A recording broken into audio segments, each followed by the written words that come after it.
ಎಲ್ಲ ಗೃಹಲಕ್ಷ್ಮಿಯರಿಗೆ 4,000 ರೂಪಾಯಿ ಹಣ ಜಮೆ ಆಗಲು ಶುರುವಾಗಿದೆ. ವೀಕ್ಷಕರೇ, ಮತ್ತೆ ಎಲ್ಲ ರೇಷನ್ ಕಾರ್ಡ್ ಇದ್ದವರಿಗೂ ಕೂಡ ಇಂದಿರಾ ಆಹಾರ ಕಿಟ್ಟನ್ನು ಎಣ್ಣೆ ಸೇರಿದಂತೆ 5 ಪದಾರ್ಥಗಳನ್ನು ಇರಲಿವೆ. ಮತ್ತೆ ಗೃಹಲಕ್ಷ್ಮಿಯರಿಗೆ 2,000 ರೂಪಾಯಿ ಹಣ ದೀಪಾವಳಿ ಹಬ್ಬದ ವೇಳೆಗೆ ಬರ್ತಾ. ವೀಕ್ಷಕರೇ, ಹೌದು, ಒಂದು ದೊಡ್ಡ ಬ್ರೇಕಿಂಗ್ ನ್ಯೂಸ್ ಸದ್ಯಕ್ಕೆ ಬರ್ತಾ ಇರುವಂಥದ್ದು. ಎಲ್ಲ ಗೃಹಲಕ್ಷ್ಮಿಯರಿಗೂ ವಿಡಿಯೋಗೆ ಒಂದು ಲೈಕ್ ಮಾಡಿ. ಹಾಗೆ ವೀಕ್ಷಕರೇ, ಎಲ್ಲ ರೇಷನ್ ಕಾರ್ಡ್ ಇದ್ದವರಿಗೆ ಅನ್ನಭಾಗ್ಯ ಫಲಾನುಭವಿಗಳಿಗೆ ಬಂಪರ್ ಸಿಹಿ ಸುದ್ದಿ. ಅನ್ನಭಾಗ್ಯ ಯೋಜನೆ ಅಡಿಯಲ್ಲಿ ಭಾರಿ ಬದಲಾವಣೆ. ಹೌದು ವೀಕ್ಷಕರೇ, 5 ಪದಾರ್ಥಗಳನ್ನು ನೀಡಲಾಗುತ್ತದೆ. ಇದೇ ಆದರೆ ನಿಮ್ಮ ಒಂದು ರೇಷನ್ ಕಾರ್ಡ್ ಎಷ್ಟು ಸದಸ್ಯರಿರ್ತಾರೆ ಅದರ ಮೇಲೆ ಇದನ್ನು ವಿತರಣೆ ಮಾಡಲಾಗುತ್ತೆ ಅಂತ ಇಲ್ಲಿ ಹೇಳಲಾಗ್ತಿದೆ. ಯಾವ ಕುಟುಂಬಕ್ಕೆ ಎಷ್ಟು ಕೆಜಿ ಸಿಗುತ್ತೆ ಅದರ ಬಗ್ಗೆ ಕೂಡ ಇವತ್ತು ಪೂರ್ತಿಯಾದ ನಿಮಗೆ ಮಾಹಿತಿ ಕೊಡುತ್ತೇವೆ. ಅನರ್ಹ ಕಾರ್ಡು ಕೂಡ ರದ್ದಾಗ್ತಾ ಇದೆ. ಇನ್ನು ಸುರಿಯಲಿದ್ದ ಮಳೆ ಈ ಎಲ್ಲ ಜಿಲ್ಲೆಗಳಿಗೂ ಪಟ್ಟಿ ರಿಲೀಸ್ ಆಗಿದೆ. ವೀಕ್ಷಕರೇ, ಹೌದು, ಈ ಜಿಲ್ಲೆಗಳಲ್ಲಿ 4 ದಿನ ರಣಭೀಕರ ಮಳೆ ಸುರಿಯಲಿದೆ. ಗುಡುಗು ಮಿಂಚು ಸಹಿತ ಭಾರಿ ಮಳೆ ಆಗಲಿದೆ ಅಂತ ಇಲ್ಲಿ ಹೇಳಲಾಗ್ತದೆ. ನಿಮ್ಮ ಊರಲ್ಲಿ ಕೂಡ ಈಗಾಗಲೇ ಮಳೆ ಬರ್ತಾ ಇದ್ದರೆ ನಿಮ್ಮ ಊರಿನ ಹೆಸರನ್ನು ಕೂಡ ಕಮೆಂಟ್ ಮಾಡಿ. ಹಾಗೆ ವೀಕ್ಷಕರೇ, ರಾಜ್ಯಾದ್ಯಂತ ಭಾರಿ ಮಳೆ ಆಗುತ್ತೆ ಅಂತಲೂ ಕೂಡ ಹೇಳಲಾಗ್ತದೆ. ಇನ್ನೊಂದು ಕಡೆಗೆ ಬಂಗಾರದ ಮತ್ತು ಬೆಳ್ಳಿ ದರ ಮತ್ತು ಮುಗಿಲು ಮುಟ್ಟಿರುವಂಥದ್ದು. ಅದೇ ರೀತಿಯಾಗಿ ಕೂಡ ಆಲ್ಮೋಸ್ಟ್ 1 ತಿಂಗಳ ಬೆಳ್ಳಿ ರೇಟ್ ಡಬಲ್ ಆಗಲಿದೆ ಅಂತ ಇಲ್ಲಿ ಹೇಳಲಾಗ್ತದೆ. ಎಲ್ಲ ಒಂದು ವೀಕ್ಷಕರು ವಿಡಿಯೋನು ಕೊನೆ ತನಕ ನೋಡಿ. ಅದಕ್ಕೆಂದರೆ ಗೃಹಲಕ್ಷ್ಮಿಯರಿಗೆ ಕೂಡ ಬಂಪರ್ ಸಿಹಿ ಸುದ್ದಿ ಒಂದು ಬಂದಿರುವಂಥದ್ದು. ವೀಕ್ಷಕರು, ಹೌದು, 2,000 ರೂಪಾಯಿ ಹಣ ಜಮೆ ಆಗ್ತಾ ಇದೆ. ನೀವು ಕೂಡ ಗೃಹಲಕ್ಷ್ಮಿ ಯೋಜನೆ ಅಡಿಯಲ್ಲಿ ಹಣವನ್ನು ಕೂಡ ಪಡೆದುಕೊಳ್ತಾ ಇದ್ದರೆ ಬೇಗನೆ ಈ ವಿಡಿಯೋಗೆ ಲೈಕ್ ಮಾಡಿ. ಮತ್ತು ನಿಮಗೂ ಕೂಡ ಜುಲೈ ತಿಂಗಳ ಹಣ ಬಂದಿದ್ದರೆ ಬೇಗನೆ ಕಮೆಂಟಲ್ಲಿ ಎಸ್ ಅಂತ ಕಮೆಂಟ್ ಮಾಡಿ. ಒಂದು ವೇಳೆ ನಿಮಗೇನಾದರೂ ಜುಲೈ ಕಂತು ಬಂದಿಲ್ಲ ಅಂದರೆ ಎಷ್ಟು ಕಂತು ನಿಮಗೆ ಇನ್ನೂ ಬಾಕಿ ಇದೆ ಅದರ ಬಗ್ಗೆ ಕೂಡ ನೀವು ಕಮೆಂಟ್ ಮಾಡಿ. ನಮಗೆ ಮಾಡಿದರೆ ಅದಕ್ಕೆ ನಿಮಗೆ ರಿಪ್ಲೈ ಕೂಡ ಬರುತ್ತೆ. ವೀಕ್ಷಕರೇ, ಹಾಗೆ ನಿಮ್ಮ ಊರಿನ ಹೆಸರನ್ನು ಕೂಡ ಕಮೆಂಟ್ ಮಾಡಿ. ಮತ್ತು ನಮ್ಮ ಚಾನಲ್ಗೆ ಸಬ್ಸ್ಕ್ರೈಬ್ ಆಗಿಲ್ಲ ಅಂದರೆ ಸಬ್ಸ್ಕ್ರೈಬ್ ಕೂಡ ಆಗಿ ಪಕ್ಕದಲ್ಲಿರುವಂಥ ಬೆಲ್ ಐಕನ್ ಕೂಡ ಕ್ಲಿಕ್ ಮಾಡಿ ಸ್ನೇಹಿತರೆ. ಗೃಹಲಕ್ಷ್ಮಿಯರಿಗೆ ಕೂಡ ಜುಲೈ ತಿಂಗಳ ಕಂತು ಜಮೆ ಮಾಡಲಾಗುತ್ತದೆ. 2,000 ರೂಪಾಯಿ ಹಣ ಆಗಸ್ಟ್ ತಿಂಗಳ ಹಣವು ಕೂಡ ನಿಮಗೆ ಖಾತೆಗೆ ಬಂದು ಸೇರಲಿದೆ ಎಂಬುದು ನಿರೀಕ್ಷೆ ಇರುವಂಥದ್ದು. ಅಂದರೆ ವೀಕ್ಷಕರೇ, ಇಲ್ಲಿ ಸಿಂಪಲ್ ಆಗಿ ಹೇಳೋದು ಏನಪ್ಪ ಅಂದರೆ ಎಲ್ಲ ಗೃಹಲಕ್ಷ್ಮಿಯರಿಗೆ ಖಾತೆಗೆ ಇದೆ. ಅಕ್ಟೋಬರ್ ತಿಂಗಳಲ್ಲಿ ಮತ್ತೊಂದು ಕಂತು ಹಣ ಬಂದು ಸೇರುವ ಸಾಧ್ಯತೆ ಇರುವಂಥದ್ದು. ಯಾಕೆಂದರೆ ಈಗಾಗಲೇ DIPR ಕರ್ನಾಟಕದಲ್ಲಿ ಈ 1 ಆಗಸ್ಟ್ ಹಾಗೂ ಸೆಪ್ಟೆಂಬರ್ ತಿಂಗಳ ಹಣವನ್ನು ಕೂಡ ಶೀಘ್ರದಲ್ಲಿ ರಿಲೀಸ್ ಮಾಡ್ತೀವಿ ಎಂಬ ಒಂದು ಮಾಹಿತಿ ಕೊಟ್ಟಿರುವಂಥದ್ದು. ವೀಕ್ಷಕರೇ, ಇದರ ಮೂಲಕ ಗೊತ್ತಾಗುತ್ತೆ ಆಗಸ್ಟ್ ತಿಂಗಳ ಹಣವು ಕೂಡ ಸದ್ಯದಲ್ಲಿ ರಿಲೀಸ್ ಆಗ್ತಾ ಇದೆ ಅಂತ. ಈಗ ಎಲ್ಲ ಮಹಿಳೆಯರಿಗೂ ಕೂಡ ಇದು ಒಂದು ಸಿಹಿ ಸುದ್ದಿ ಆಗಿರುವಂಥದ್ದು. ಮತ್ತು ಎಲ್ಲ ಗೃಹಲಕ್ಷ್ಮಿಯರಿಗೂ ಕೂಡ ಇದು ಬಂಪರ್ ಸಿಹಿ ಸುದ್ದಿ ಅಂತ ಹೇಳಬಹುದು. ಈಗ ವೀಕ್ಷಕರೇ, ನಿಮಗೆ ಎಷ್ಟು ಕಂತು ಹಣ ಬಾಕಿ ಇದೆ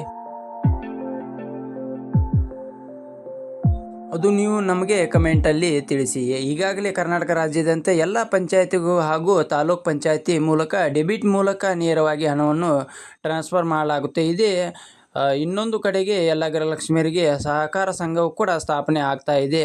ಅಂದರೆ ಗೃಹಲಕ್ಷ್ಮಿಯರಿಗೆ ಸಹಕಾರ ಸಂಘದ ಮೂಲಕ 5 ಲಕ್ಷದಿಂದ 50 ಲಕ್ಷ ರೂಪಾಯಿವರೆಗೂ ಸಾಲ ಸೌಲಭ್ಯ ಕೂಡ ಕೊಡಲಾಗುತ್ತೆ. ಮಹಿಳೆಯರು ಕೂಡ ಈ ಒಂದು ಹಣದಿಂದ ಸ್ವಂತ ಉದ್ಯಮ ತಮ್ಮ ಒಂದು ಸ್ವಾವಲಂಬಿಕ ಜೀವನವನ್ನು ಸಾಧಿಸಬಹುದು ಅಂತಾನು ಕೂಡ ಇಲ್ಲಿ ಹೇಳಲಾಗ್ತದೆ. ವೀಕ್ಷಕರೇ, ಈ ಒಂದು ಯೋಜನೆ ಕೂಡ ಇನ್ನು ಕೆಲವೇ ದಿನಗಳಲ್ಲಿ ಅಧಿಕೃತವಾಗಿ ಜಾರಿಗೆ ಬರುವ ಸಾಧ್ಯತೆ ಇದೆ ಅಂತ ಇಲ್ಲಿ ಹೇಳಲಾಗ್ತಿದೆ.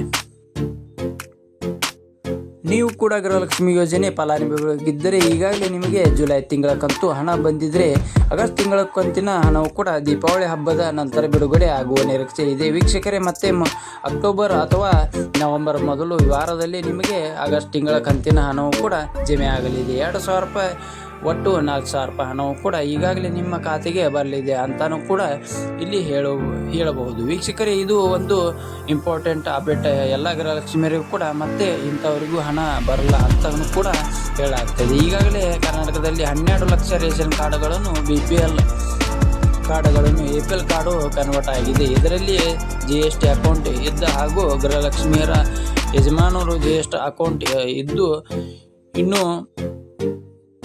ಇನ್ಶೂರೆನ್ಸ್ ಟ್ಯಾಕ್ಸ್ ತೆರಿಗೆ ಪಾವತಿ ಮಾಡ್ತಾ ಇದ್ದರೆ ಅಂಥವರು ಕೂಡ ಈ ಒಂದು ಗೃಹಲಕ್ಷ್ಮಿ ಯೋಜನೆಯಿಂದ ಹೊರಗಿಡಲಾಗುತ್ತೆ ಅಂತ ಹೇಳಲಾಗ್ತದೆ. 2,40,000 ಅನರ್ಹ ಫಲಾನುಭವಿಗಳಿಗೆ ತೆಗೆದು ಹಾಕಲಾಗಿದೆ. ಅಂದರೆ 2,40,000 ಫಲಾನುಭವಿ ಇನ್ಕಮ್ ಜಾಸ್ತಿ ಇರ್ತಾರೆ ಅವ್ರನ್ನು ತೆಗೆದು ಹಾಕಲಾಗಿದೆ ಅಂತ ಇಲ್ಲಿ ಹೇಳಲಾಗ್ತದೆ. ಗೃಹಲಕ್ಷ್ಮಿಯರಿಗೆ ಇನ್ನು ಮುಂದೆ ಹಣ ಬರಲ್ಲ. ಮತ್ತು ಎಲ್ಲ ರೇಷನ್ ಕಾರ್ಡ್ ಇದ್ದವರಿಗೆ, ಅದರಲ್ಲೂ ಕೂಡ BPL ಕಾರ್ಡು ಹಾಗೂ ಅಂತ್ಯೋದಯ ಕಾರ್ಡ್ ಇದ್ದವರಿಗೂ ಕೂಡ ಇದು ಬಂಪರ್ ಸುದ್ದಿ. ಈಗಾಗಲೇ ನೀವು ಕೂಡ ಕರ್ನಾಟಕದಲ್ಲಿ ಕಾಂಗ್ರೆಸ್ಸಿನ ಅಧಿಕೃತವಾದ ಈ ಒಂದು ಘೋಷಣೆಯನ್ನು ಮಾಡಲಾಗಿದೆ. ಈಗಾಗಲೇ ಹೇಳುವುದಾದರೆ ಅನ್ನಭಾಗ್ಯ ಯೋಜನೆಯಲ್ಲಿ ಭಾರಿ ಬದಲಾವಣೆ. ಪೌಷ್ಟಿಕ ಅನ್ನಭಾಗ್ಯ ಯೋಜನೆ ಜನರ ಹಸಿವಿಗೆ ಕಾಂಗ್ರೆಸ್ ಸರ್ಕಾರ ಆಹಾರ ಭದ್ರತೆ, ಬಡವರ ಆರೋಗ್ಯಕರ ಜೀವನಕ್ಕೆ ಪೌಷ್ಟಿಕ ಆಹಾರ ಕಿಟ್ಟನ್ನು ಒದಗಿಸಲಾಗುತ್ತೆ ಅಂತ ಇಲ್ಲಿ ಹೇಳಲಾಗ್ತದೆ. ಅಧಿಕೃತವಾದ ಒಂದು ಪೋಸ್ಟನ್ನು ಕೂಡ ಬಿಡುಗಡೆ ಮಾಡಲಾಗುತ್ತದೆ. ವೀಕ್ಷಕರೇ, ಹೌದು, ಇನ್ನು ಮುಂದೆ 10 kg ಅಕ್ಕಿ ಬದಲಾಗಿ 5 kg ಅಕ್ಕಿ ಮಾತ್ರ ಕೇಂದ್ರ ಸರ್ಕಾರದಿಂದ ಸಿಗುತ್ತೆ. ಕರ್ನಾಟಕದ ಸರ್ಕಾರದ 5 kg ಅಕ್ಕಿಯನ್ನು ಕಟ್ ಮಾಡಿ ಈ ಒಂದು 5 kg ಅಕ್ಕಿ ಬದಲಾಗಿ ಆಹಾರ ಕಿಟ್ಟನ್ನು, ಇಂದಿರಾ ಆಹಾರ ಕಿಟ್ಟನ್ನು ವಿತರಣೆ ಮಾಡಲಾಗುತ್ತೆ. ಇದರಲ್ಲಿ ಯಾವೆಲ್ಲ ವಸ್ತುಗಳು ಇರುತ್ತವೆ ಅಂದರೆ 5 kg ಅಕ್ಕಿ ಇರುತ್ತೆ, ಹಾಗೂ ತೊಗರಿಬೇಳೆ, ಹೆಸರು ಕಾಳು, ಅಡುಗೆ ಎಣ್ಣೆ, ಸಕ್ಕರೆ, ಉಪ್ಪು, ಈ 5 ಪದಾರ್ಥಗಳು ನೀಡಲಾಗುತ್ತೆ ಅಂತಲೂ ಕೂಡ ಇಲ್ಲಿ ಹೇಳಲಾಗ್ತದೆ. ವೀಕ್ಷಕರೇ, ಇದನ್ನು ಯಾವ ಥರ ವಿತರಣೆ ಮಾಡ್ತಾರೆ ಅಂದರೆ ನಿಮಗೆ ನಿಮ್ಮ ಒಂದು ರೇಷನ್ ಕಾರ್ಡ್ ಅಂದರೆ ನಿಮ್ಮ BPL ಕಾರ್ಡಿನಲ್ಲಿ ಎಷ್ಟು ಸದಸ್ಯರು ಇರ್ತಾರೆ ಅದರ ಮೇಲೆ ಇದನ್ನು ವಿತರಣೆ ಮಾಡಲಾಗುತ್ತೆ. ಇದನ್ನು 3 ಭಾಗಗಳಲ್ಲಿ ವಿಂಗಡಣೆಯನ್ನು ಮಾಡಲಾಗಿದೆ. ಒಬ್ಬರು ಅಥವಾ ಇಬ್ಬರು ಸದಸ್ಯರು ನಿಮ್ಮ ಒಂದು ರೇಷನ್ ಕಾರ್ಡ್ನಲ್ಲಿ ಇದ್ದರೆ ಅಂಥವರ ಕುಟುಂಬಕ್ಕೆ ತಲಾ ಅರ್ಧ kg ಅಂತೆ ಕಿಟ್ಟನ್ನು ಕೊಡಲಾಗುತ್ತೆ ಅಂತ ಇಲ್ಲಿ ಹೇಳಲಾಗ್ತದೆ. ಒಂದು ವೇಳೆ ನೀವು BPL ಕಾರ್ಡ್ನಲ್ಲಿ 3 ಅಥವಾ 4 ಮಂದಿ ಸದಸ್ಯರ ಹೆಸರು ಇದ್ದರೆ, ಅಂದರೆ 4 ಜನ ಇದ್ದರೆ ಅಂಥ ಕುಟುಂಬಗಳಿಗೆ ತಲಾ 1 kg ಅಂತೆ 5 kg ತೂಕದ ಕಿಟ್ಟನ್ನು ಕೊಡಲಾಗುತ್ತೆ. ಇನ್ನು 5ಕ್ಕಿಂತ ಅಥವಾ ಹೆಚ್ಚು ಸದಸ್ಯರ ಕುಟುಂಬ ಇದ್ದರೆ 1.5 kg ಅಂತೆ ಒಟ್ಟು 7.5 kg ಆಹಾರ ಕಿಟ್ಟನ್ನು ಪೂರೈಸಲಾಗುತ್ತೆ ಅಂತ ಕೂಡ ಇಲ್ಲಿ ಹೇಳಲಾಗ್ತದೆ. ವೀಕ್ಷಕರೇ, ಅಂದರೆ ಇದನ್ನು 3 ಭಾಗಗಳಲ್ಲಿ ವಿಂಗಡಿಸಲಾಗಿದೆ. ಉದಾಹರಣೆಗಾಗಿ ನಿಮ್ಮ ರೇಷನ್ ಕಾರ್ಡ್ನಲ್ಲಿ 6 ಜನ ಹೆಸರು ಇದ್ದರೆ ಅಲ್ಲಿ ನಿಮಗೆ 1.5 kg ಅಂತೆ ಒಟ್ಟು 7.5 kg 5 kg ಆಹಾರ ಕಿಟ್ಟನ್ನು ವಿತರಣೆ ಮಾಡಲಾಗುತ್ತೆ. ಒಂದು ಕುಟುಂಬಕ್ಕೆ ಅಂತಲೂ ಕೂಡ ಇಲ್ಲಿ ನಾವು ಹೇಳಬಹುದು. ವೀಕ್ಷಕರೇ, ಇದರ ಬಗ್ಗೆ ಕೂಡ ನಿಮಗೆ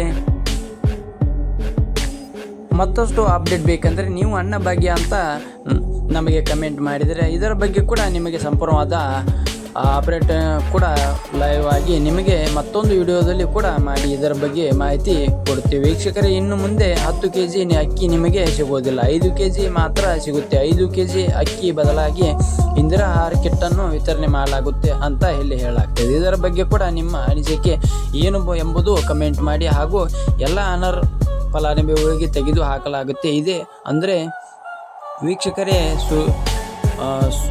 ಸುಳ್ಳು ದಾಖಲೆ ಕೊಟ್ಟು ಮತ್ತೆ ಶ್ರೀಮಂತರು ಪಡೆದುಕೊಂಡಿರುವ BPL ಕಾರ್ಡುಗಳನ್ನು APL ಕಾರ್ಡು ಆಗಿ ಕನ್ವರ್ಟ್ ಕೂಡ ಮಾಡಲಾಗ್ತಾ ಇದೆ. ಇನ್ನು ನಮ್ಮ ಕರ್ನಾಟಕದಲ್ಲಿ ಭಾರಿ ಮಳೆ ಸುರಿಯಲಿದೆ ಅಂತ ಹವಾಮಾನ ಇಲಾಖೆ ಬಂದಿರುವ ಮಾಹಿತಿ. ರಾತ್ರೋರಾತ್ರಿ ಭಾರಿ ಮಳೆಗೆ ಬೆಂಗಳೂರಿನ ಕೆಲ ಪ್ರದೇಶಗಳಲ್ಲಿ ಭಾರಿ ನೀರು ನಿಂತು ಟ್ರಾಫಿಕ್ ಜಾಮ್. ವೀಕ್ಷಕರೇ, ಹೌದು, ಕರ್ನಾಟಕದಲ್ಲಿ ಮತ್ತೆ ಮಳೆ ಹಬ್ಬದ ಶುರುವಾಗಲಿದೆ ಅಂತಾನೆ ಹೇಳಬಹುದು.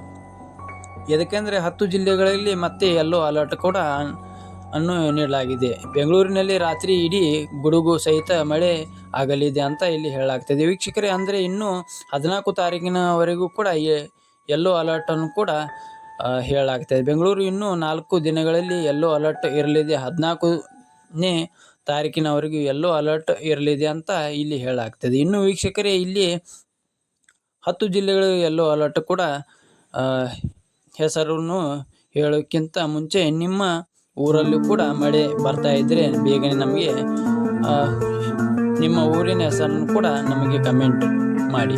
ಬೆಂಗಳೂರು ನಗರದಲ್ಲಿ ಇನ್ನು ಮುಂದೆ ಭಾರಿ ಮಳೆ ಆಗಲಿದೆ 4 ದಿನ ಅಂತಲೂ ಕೂಡ ಇಲ್ಲಿ ಹೇಳಲಾಗ್ತದೆ. ಇನ್ನು ಕೋಲಾರದಲ್ಲಿ ಅತಿ ಹೆಚ್ಚು ಮಳೆ ಆಗಲಿದೆ ಅಂತಲೂ ಕೂಡ ಇಲ್ಲಿ ಹೇಳಲಾಗ್ತದೆ. ಮಂಡ್ಯ, ಮೈಸೂರು, ಚಾಮರಾಜನಗರ ಈ ಭಾಗಗಳಲ್ಲಿ ಕೂಡ ಅತಿ ಹೆಚ್ಚು ಮಳೆಯಾಗಲಿದೆ. ಹೀಗಾಗಿ ಮತ್ತೆ ಅಲರ್ಟ್ ಅನ್ನು ನೀಡಲಾಗಿದೆ. ಈಗ ಬೆಂಗಳೂರು, ಚಿಕ್ಕಮಗಳೂರು, ಚಿತ್ರದುರ್ಗ ಹಾಗೂ ಇತರೆ ಕಡೆ ಮಳೆ ಹೆಚ್ಚಾಗಿದೆ. 6 ಜಿಲ್ಲೆಗಳಲ್ಲಿ ಆರೆಂಜ್ ಅಲರ್ಟ್ ಕೂಡ 10 ಜಿಲ್ಲೆಗಳಿಗೆ ಯೆಲ್ಲೋ ಅಲರ್ಟ್ ಅನ್ನು ಘೋಷಣೆ ಮಾಡಲಾಗಿದೆ. ತುಮಕೂರು, ಶಿವಮೊಗ್ಗ, ಮೈಸೂರು, ಮಂಡ್ಯ, ಕೊಡಗು, ದಾವಣಗೆರೆ, ಚಾಮರಾಜನಗರ, ಬೆಂಗಳೂರು ಗ್ರಾಮಾಂತರ, ಬೆಂಗಳೂರು ನಗರ, ದಕ್ಷಿಣ ಕನ್ನಡ ಜಿಲ್ಲೆ ಯೆಲ್ಲೋ ಅಲರ್ಟ್ ಅನ್ನು ಕೂಡ 10 ಜಿಲ್ಲೆಗಳಿಗೆ ಯೆಲ್ಲೋ ಅಲರ್ಟ್ ಘೋಷಣೆ ಮಾಡಿದ್ದಾರೆ. ಇನ್ನೊಂದು ಕಡೆಗೆ ಚಿಕ್ಕಬಳ್ಳಾಪುರ, ಚಿಕ್ಕಮಗಳೂರು, ಚಿತ್ರದುರ್ಗ, ಹಾಸನ, ಕೋಲಾರ ಆರೆಂಜ್ ಅಲರ್ಟ್ ಅನ್ನು ಕೂಡ ಘೋಷಣೆ ಮಾಡಲಾಗಿದೆ. ವೀಕ್ಷಕರ 14 ತಾರೀಕಿನವರೆಗೂ ಕೂಡ ಭಾರಿ ಮಳೆ ಆಗಲಿದೆ ಮುನ್ಸೂಚನೆ ಇದೆ ಅಂತ ಹೇಳಲಾಗ್ತದೆ. ಬನ್ನಿ ವೀಕ್ಷಕರೇ, ಈಗ ಬಂಗಾರದ ಬೆಲೆ ಕೂಡ ಸಾರ್ವಕಾಲಿಕ ದಾಖಲೆ ಮುಂದು ನುಗ್ಗಿದೆ.